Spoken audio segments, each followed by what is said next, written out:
नमस्ते दोस्तों, स्वागत है आपका मेरे चैनल में। आज की कहानी है बूढ़ी अम्मा का दर्द। बूढ़ी अम्मा आज भी वहीं बेर बेचती है।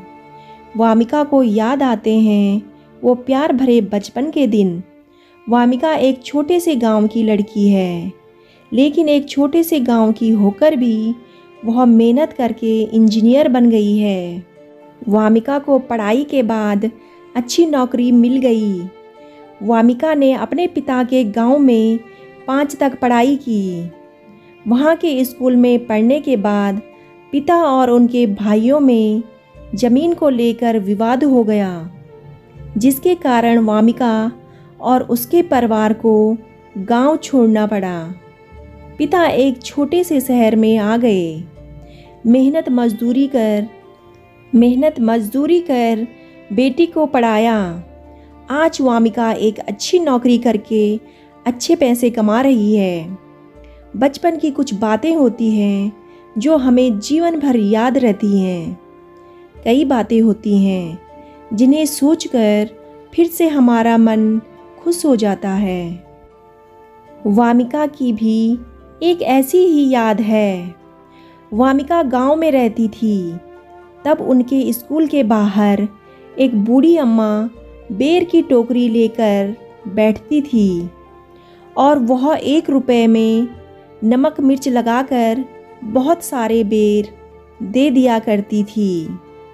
उन बेरों का खट्टा मीठा स्वाद आज भी वामिका को याद आता है। कई बार उसने कई जगह से वैसे ही बेर खाए, लेकिन उसे वो बात नहीं लगी जो बूढ़ी अम्मा के हाथों में थी। बूढ़ी अम्मा आज भी वहीं बैठती है। वामिका के पिता के भाई का देहांत हो गया, तो उसके पिता के साथ वामिका भी एक बार फिर गांव में आई। कुछ दिन वह वहीं रही। फिर वह आते समय अपने स्कूल वापस गई। उसे लगा कि वह एक बार अपने बचपन का स्कूल देख कर आ जाएगी। वह स्कूल गई और उसे आश्चर्य हुआ कि वह बूढ़ी अम्मा आज भी वहीं बैठी है, बेर की टोकरी लिए। पहले से ज़्यादा बूढ़ी हो गई, सुनाई भी कम देता है। वामिका उन्हें देखकर बहुत खुश हुई। वह उनके पास जाकर बोलती है, अम्मा बेर दो। अम्मा बेर देती है। बेर अब 1 रुपये की जगह 5 रुपये के हो गए थे।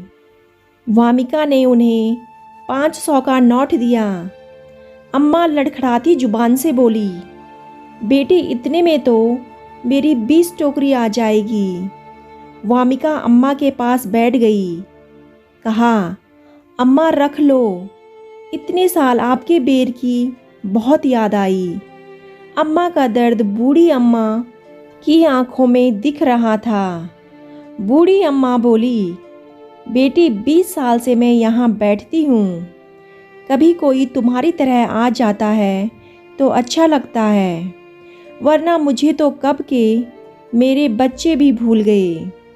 पता नहीं अब कहाँ हैं। मैं भी इन बच्चों को देखती हूँ तो मुझे अच्छा लगता है। बेर तो बस बहाना है। जब छोटे छोटे बच्चे इन जैसे मुझे अम्मा बोलते हैं तो कलेजे को ठंडक मिलती है। अम्मा बोलते बोलते रोने लगी। वामिका को भी रोना आ गया।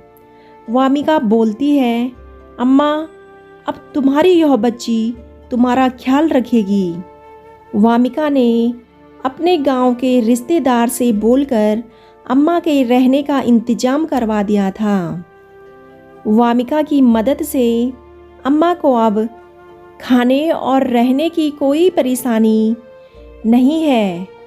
लेकिन बूढ़ी अम्मा अभी भी टोकरी लेकर स्कूल के बाहर जाती है, बच्चों को देखने, उनके जीवन में खट्टी मीठी यादें बनाने। दोस्तों, वामिका जैसे ही हमें भी गरीब लोगों की मदद करनी चाहिए। दोस्तों, आपको कहानी कैसी लगी कमेंट करके ज़रूर बताइएगा। कहानी अच्छी लगे तो वीडियो को लाइक और चैनल को सब्सक्राइब करना ना भूलें। कहानी सुनने के लिए आपका बहुत बहुत धन्यवाद।